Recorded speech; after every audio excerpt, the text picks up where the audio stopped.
Agradecemos então ao Dr. Jefferson Gesini e passamos imediatamente para o professor Disseu Benedito.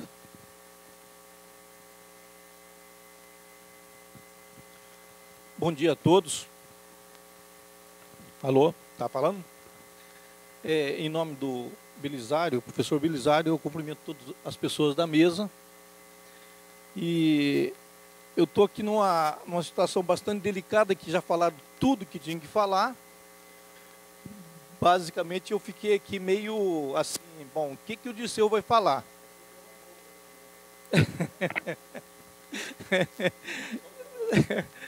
Não, depois eu posso pegar no jornal, na Folha de São Paulo, mas está ali no meu... mas eu vou ser obrigado a falar de nós, professores, e de nós, alunos, que é o que ainda não foi falado. Eu vou falar das vísceras, vou falar do assunto visceral. Foi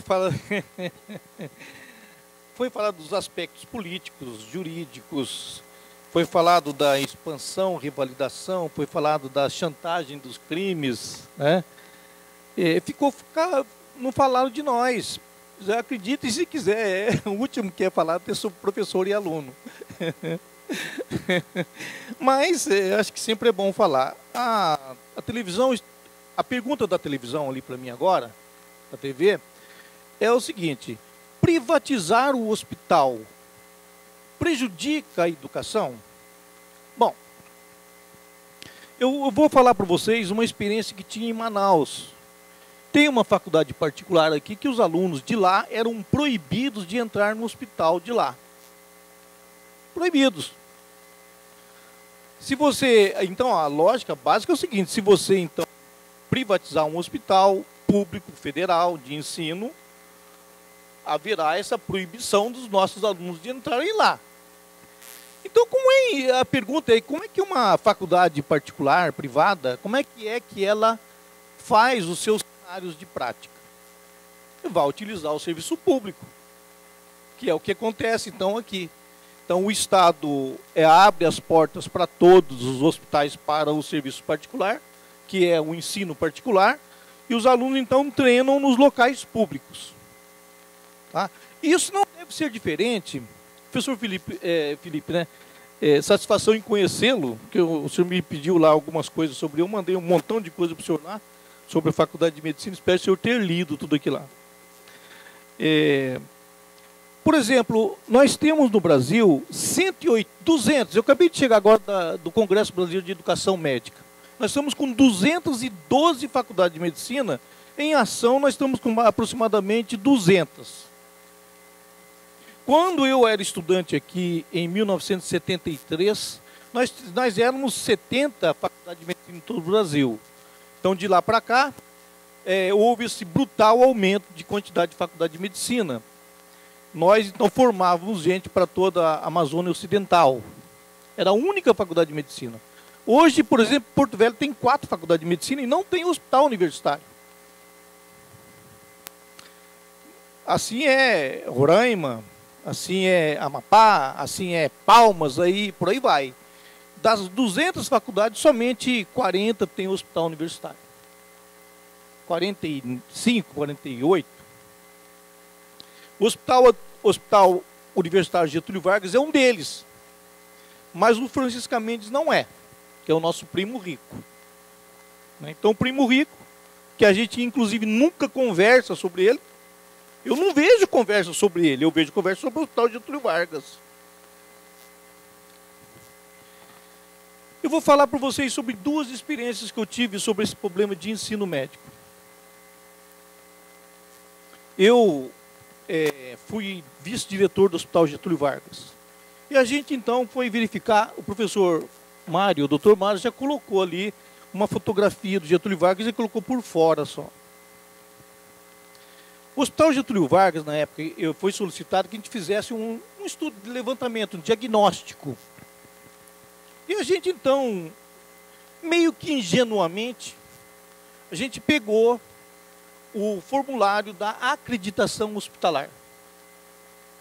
Na acreditação hospitalar, você coloca, são em 3 patamares. Você tem a infraestrutura básica, é nível 1. Você tem o processos nível 2 e você tem resultados nível 3. Nós pegamos aquele formulário e aplicamos no Getúlio Vargas para verificar como é que nós estávamos. Isso há 8 anos atrás. Isso já vinha ruim, na verdade. Paz, meus senhores, naquela época, em nível 1, que é infraestrutura, dos 40 setores, somente 4 atingiam o nível 1. Portanto, não adiantava nem chamar a empresa de acreditação, que isso não iria adiantar, porque nós não iríamos ser acreditados, porque nós tínhamos que ter todos no patamar de nível 1, e de 40 nós só tínhamos 4. Ou seja, há 8 anos atrás eu entreguei isso para a DUA, o dossiê sobre Getúlio Vargas, que não mudou de lá para cá. Basicamente, o que tinha, o problema era a questão de financiamento, de dinheiro, porque não dá para você fazer. Eu me lembro muito bem que era 1 milhão por mês, nós não conseguimos produzir 1 milhão, era 600, 700, e tinha uma dívida grande, que a gente então mendigava para o Estado, e ele então nos dava 600 mil a mais para a gente poder atender, porque dizia-se naquela época que o hospital era federal. Então quem tem que manter o hospital é a federação, porque ele é público, né? É um dever do Estado. E é como se a gente tivesse que escrever na testa das pessoas aqui, ó. Eu sou do município, eu sou do Estado, eu sou federal. Como isso não é impossível de fazer, nós tínhamos a dificuldade e nós vivíamos na mendicância, pedindo realmente. Então existia um problema de dinheiro, ou seja, não era repassado. Dentro desse contexto, se você for analisar lá nas vísceras, conforme eu falei, no final das contas, qual é o grande problema que tinha lá? O grande problema que tinha, e que continua do mesmo jeito, é a questão da visão de decisão, se nós trabalhamos pela qualidade ou se nós trabalhamos pela quantidade. Vou pegar um exemplo bem simples, para a gente não ficar falando coisas mirabolantes. Se eu sou médico do Panda Codajás, eu tenho que atender 16 pacientes em 4 horas. Ou seja, a cada 15 minutos eu atendo um paciente. 16. Então eu fico lá, vem um paciente, vem outro, vem outro. Então dá para você fazer 16 consultas ambulatoriais. Acho que é um tempo razoável. Se eu boto um aluno do meu lado, já muda o negócio. Se eu boto 2, pior. Se eu boto 3, muito mais. Se eu boto 10 alunos, eu não tenho como fazer 16 pacientes. No máximo, com muita boa vontade, eu vou fazer 8, 5, 6, depende da complexidade. Então, a decisão do Hospital Universitário Getúlio Vargas sempre foi por qualidade e não por produtividade, porque senão você acaba, é impossível você fazer. Então, o que resulta nisso? Quando você faz a contratualização para o sistema SUS, que é de média e alta complexidade, é pior ainda, porque aí você vai demorar mais ainda, e com o aluno do teu lado, a conta nunca bate, não tem como bater, porque você não tem como fazer isso, porque tem aluno do teu lado. Aí eu tenho que falar um pouco dos alunos, que estão vendo alguns alunos ali. Os alunos têm que fazer a coisa mais lenta. Então o que acontece? Nunca bate a conta. Ponto final. Não tem como bater a conta por causa desse simples problema.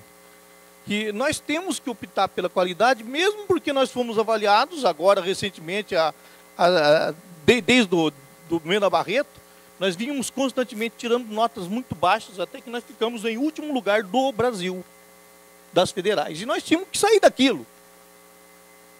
E uma delas é os locais do cenário de prática de atendimento.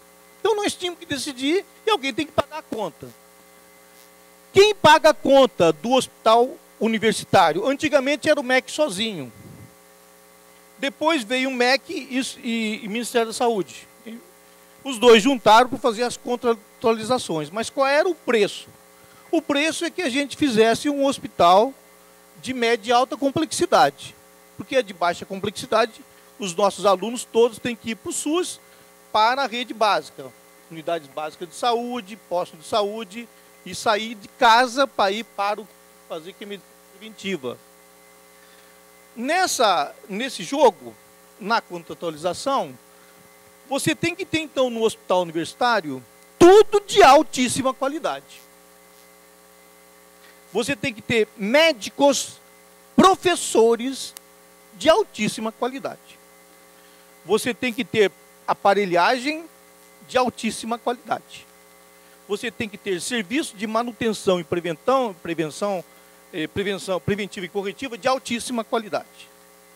Você tem que ter leitos de altíssima qualidade.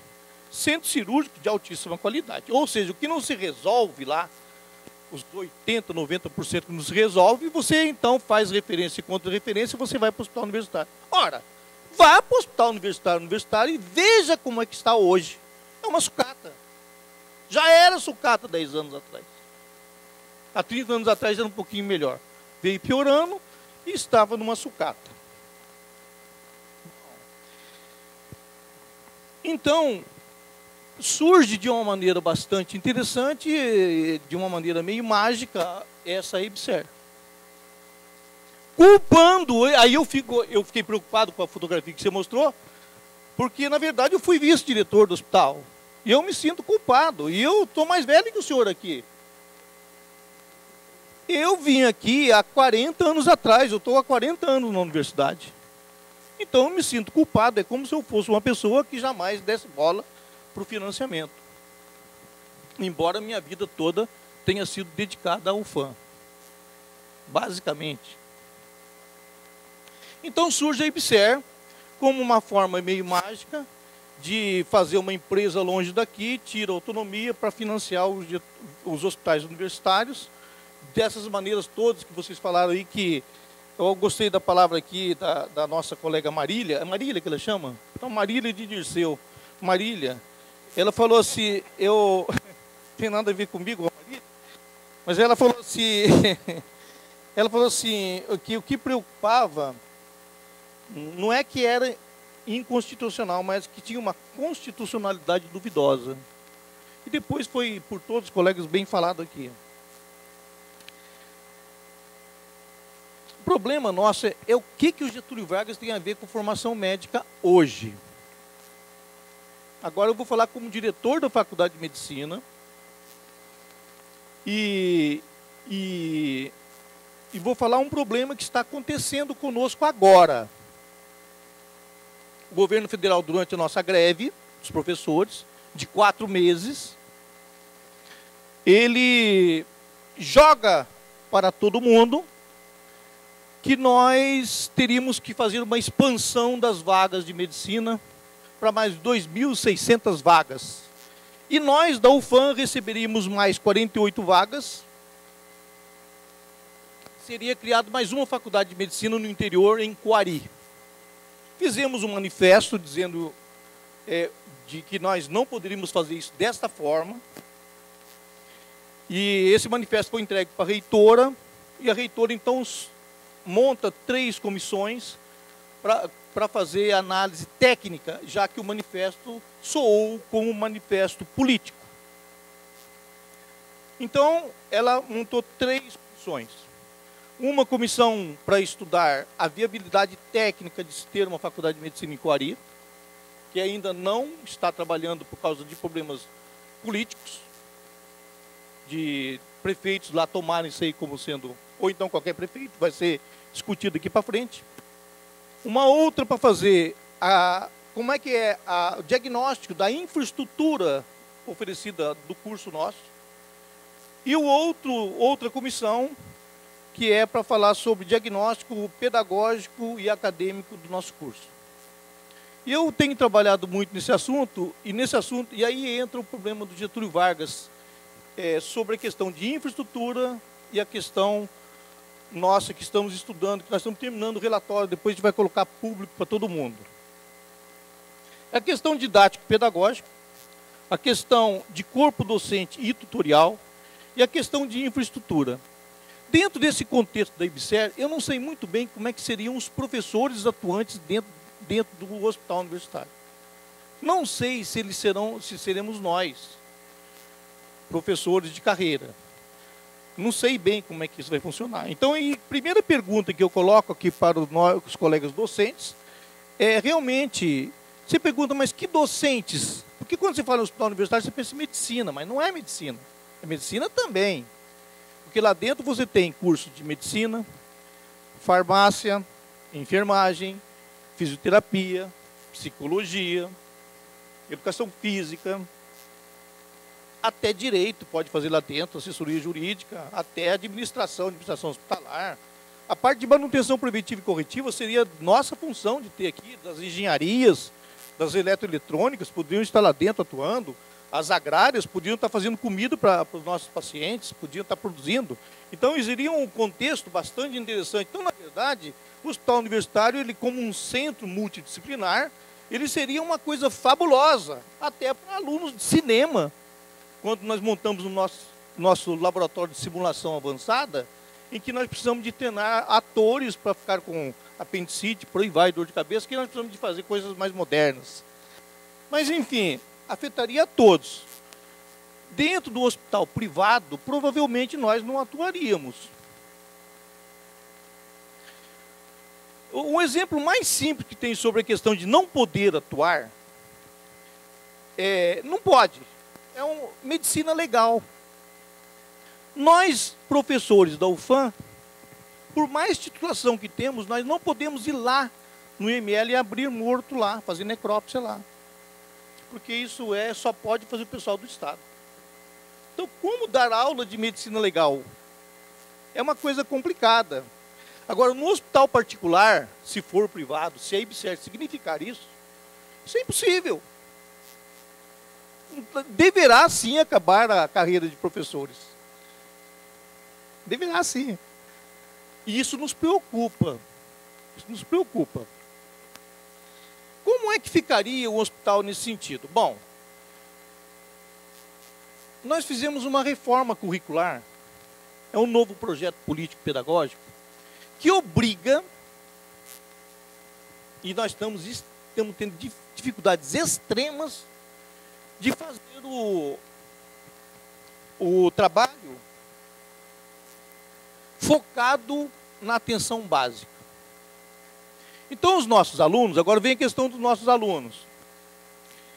Os nossos alunos, eles predominantemente devem circular pelas unidades de saúde. E lá, então, se criou um nome chamado de preceptor, que não é professor da universidade, é um preceptor, que não tem treinamento pedagógico. Enquanto nós ficamos com 60 horas, por exemplo, é uma coisa difícil você manter um curso de 60 horas, que você tem que ter ementa, que você tem que ter formação pedagógica, que você tem que falar sobre objetivos de ensino, metodologias ativas, que você tem que fazer método de avaliação, saber como fazer avaliação por competências, fazer bibliografia. O nosso preceptor lá, ele é médico. Ele não foi contratado para ser professor, mas ele é obrigado a utilizar o serviço do SUS, que, embora público, ele não é professor. E é essas pessoas assim que nós estamos formando. Dentro desse contexto, surge o Getúlio Vargas. E o Getúlio Vargas entra onde, então? O Getúlio Vargas entra, sim, os professores também auxiliam, mas em menor quantidade os alunos nossos. Agora, ele serve fundamentalmente, hoje, para formar especialistas. Ou seja, ele é para residência médica. Do jeito que está desenhado, o Getúlio Vargas, hoje, ele tem função primordial de ser local de treinamento de médicos especialistas. E assim ele é pensado. Se ele é pensado para ser médicos especialistas de média e alta complexidade, e assim também é o ambulatório Araújo Lima, porque ele é centro de referência e contra-referência, porque o clínico geral, o obstetra, o pediatra, o médico sanitarista de saúde, ele vai para a unidade básica de saúde. E se tiver uma complicação, referência, Getúlio Vargas. Retinopatia diabética, o diabetes vai ficar lá, mas a retinopatia diabética é para o oftalmologista lá no Getúlio Vargas. Melhorou? Volta para... O sistema ele é muito interessante. Mas o Getúlio Vargas, então, ele passa a ser um lugar de... Tem que ser muito rico. E somente de altíssima especialidade. O que vai frontalmente contra o que determina as diretrizes nacionais curriculares para ensino de graduação. Então, de um lado, ele me exige formar generalistas, e de outro lado, ele me coloca um hospital, ainda mais com o IBSER, com todas essas coisas que falaram aí, um hospital em que provavelmente o professor não vai estar lá porque nós ganhamos muito pouco, né? Ganhamos muito pouco. E médico, para ser contratado, precisa ser contratado a peso bastante alto. E a forma que nós estamos atuando hoje é extremamente complexa, porque nós ficamos, inclusive, à mercê de cooperativas. As cooperativas não permitem que alunos fiquem acompanhando eles, os cooperados. Então, nós estamos tendo extremas complexidades. E eu realmente fico aqui espantado com a possibilidade dessa privatização e com a votação que foi feita no CONAD, em que eu fui contra, lá no Getúlio Vargas, você também foi contra. Nós votamos contra, mas era uma minoria, porque a voz que estava no Getúlio Vargas no dia da votação era assim: pior que está, não fica. Pior que está, não fica, então não vamos lutar, vamos simplesmente votar. E eu tenho receio que no Consune não deverá ser diferente, porque eu não vejo membros do Consune aqui, estou vendo alguns aqui, mas a maioria não é membro do Consune. E essa coisa realmente não foi discutido, não foi aprofundado, e às vezes que foram convidados, com todo respeito, com todo respeito. A UFAM tem 30 mil estudantes, tem 1000 professores, a Faculdade de Medicina tem 100 professores, 30 professores ainda mais substitutos, e aqui você vê um auditório absolutamente vazio, como nós vimos em outras vezes também vazio. E depois o assunto vem, nos solapa, passa por cima, e a gente fica sem saber o que fazer depois. Então, a minha contribuição, não é para amedrontar ninguém, assim, os estudantes, os professores que estão aqui, mas a minha preocupação mais realmente, mais lá embaixo, né? O buraco é mais embaixo um pouco. É como vai ficar os processos de ensino-aprendizagem dentro de um hospital particular.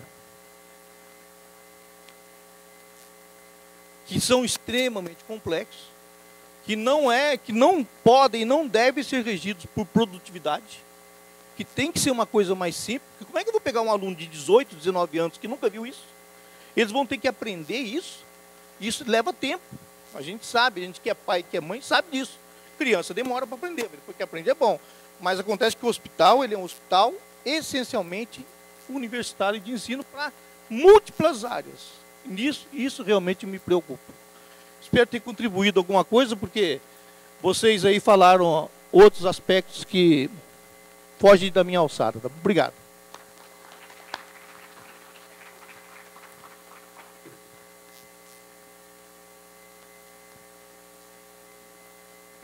Olha só, agradecemos então ao Dr. Disseu pela sua contribuição, trouxe informações fresquíssimas, né, para nos atualizar, né?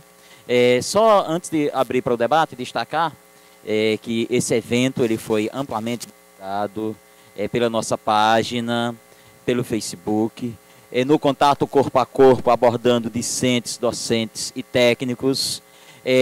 Foram distribuídas várias mensagens por e-mail, algumas pessoas receberam convites em mãos, então ele foi amplamente divulgado, né? Mas como nós hoje aqui estamos, né, naquela discussão do esquenta, então certamente haverá uma grande repercussão, né? Lamentamos profundamente, porque as pessoas que aqui não vieram, não foi uma questão de ter desconsiderado o nosso convite, não. Perderam uma grande oportunidade pela riqueza que nós estamos tendo aqui, né? Então, a partir de agora, abriremos para o debate, pedimos que as pessoas sejam bastante breves, né, pela questão do tempo, né? Tá certo? E abriremos um bloco, então, de 5 questões, né? Abriremos um bloco, então, de 5 questões e pedimos que as pessoas sejam bastante breves, coisas do tipo 1 minuto, máximo 2 minutos, para se pronunciarem, contribuindo ou fazendo perguntas, né? Eu acho que nós teríamos pano para as mangas aqui para ficar a tarde inteira, né? Então eu peço, alguém poderia ficar responsável pela inscrição? Deixa eu me ver aqui. Ronaldo, fica então responsável pelas inscrições. Abriremos então.